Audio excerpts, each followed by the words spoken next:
Hindi ako masaya doon sa sa mga debate, sa mga actually Dennis, hindi nga debate na nakikita natin bardagulan bangayan ang nakikita natin ano. So kasi nagpapalitan ng mga maanghang na salita ang ating mga political leaders no.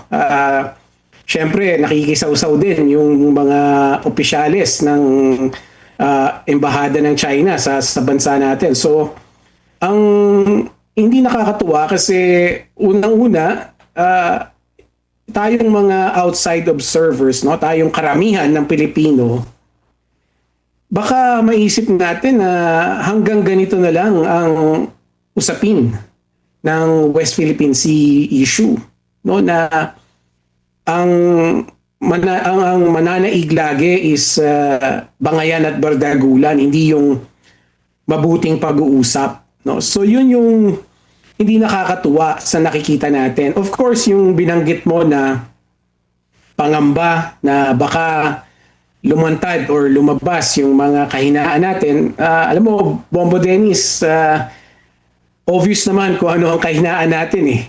Hindi naman ito natatago. Ang kahinaan natin is kulang na kulang ang ating defense capability. No? I mean, hindi naman yan lingid sa kaalaman ng karamihan na isa tayo sa mga pinakamahinang Navy at ang ating armed forces ay talagang nahuhuli sa kakayahan ng mga ibang bansa dito sa region natin. Kaya nga meron tayong kaya nga napasa yung batas na Self-Reliant Defense Policy Law last year para magkaroon tayo ng paraan na palakasin lalo ang ating kakayahan na ipagtanggol ang ating mga karagatan, ang ating teritoryo at ang ating soberanya. Okay. Ito sa pananaw po ninyo, Attorney, angko pa rin ho ba yung lumang approach na ginagawa natin hanggang sa kasalukuyan, pero ito'y nag-umpisa dati pa, kung di ako nagkakamali, mas naging agresibo during Aquino administration at yung mga pagtugon sa usapin ng West Philippine Sea. O sa tingin ho ninyo, kailangan ng baguhin, ibahin at i-modernize kung sakasakali, Attorney? Well, ang strategy kasi natin, if I'm titignan ko lang or pakikinggan ko lang yung sinabi ng spokesperson ng Maritime Council, no, yung nabuong Maritime Council sa atin. Ang sabi niya, ang strategiya ng bansa natin is to resolve the issue through diplomatic channels, no, through diplomatic processes and protocols. Now, kung yan ang strategy natin, that is the correct strategy. So, ang kailangan lang siguro natin i-review is yung ating implementation nitong strategy na ito. Kasi, gaya nga na sinabi mo, itong strategy na to ay ang nagpanimula nito si Pangulong Aquino, tapos binago ni Pangulong Duterte, no? Si Pangulong Duterte ang naging polisiya niya is yung tinatawag na accommodation policy. Ibig sabihin, sunod-sunuran lang tayo sa kung anong idikta ng China.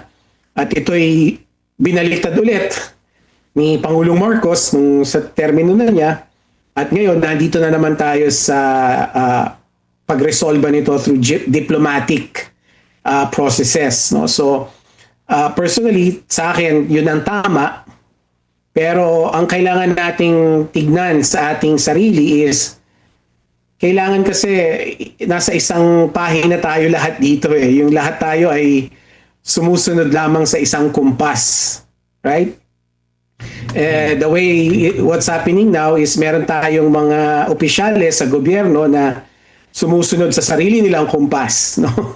Mas gusto nila makipag-bardagulan sa ambassador ng China kesa sumunod doon sa polisiya ng gobyerno natin, which is ipatupad ito through diplomacy, through smart engagements, gaya ng sinabi ng spokesperson, no? At huwag masyado dito sa tinatawag na performative rhetoric, yun yung salitang ginamit niya. So, kailangan isa ang ating kumpas dito.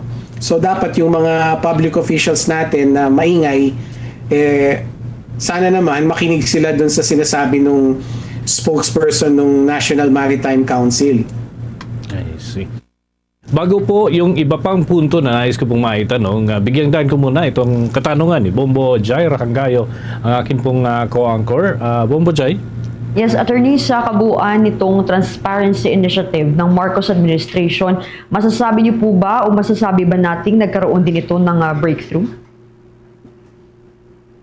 Oh, definitely, Bombo Jaira, no?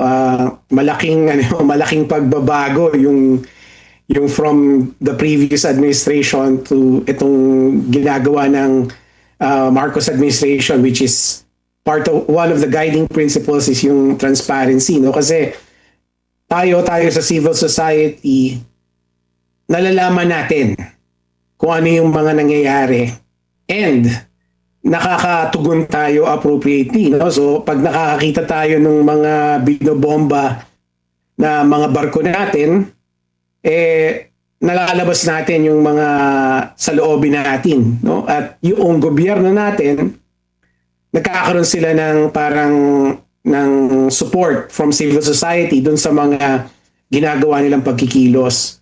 And also, yung civil society natin, yung mga bawat grupo, nagkakaroon din sila ng pagkakataon na magkaroon din ng pagkikilos, no? Katulad nung ating ito movement, yung mga flotilla na pumupunta dun sa Sierra Madre. So, the transparency policy is a big game changer from the past administration na gustong itago ang mga nangyayari dito sa karagatan natin.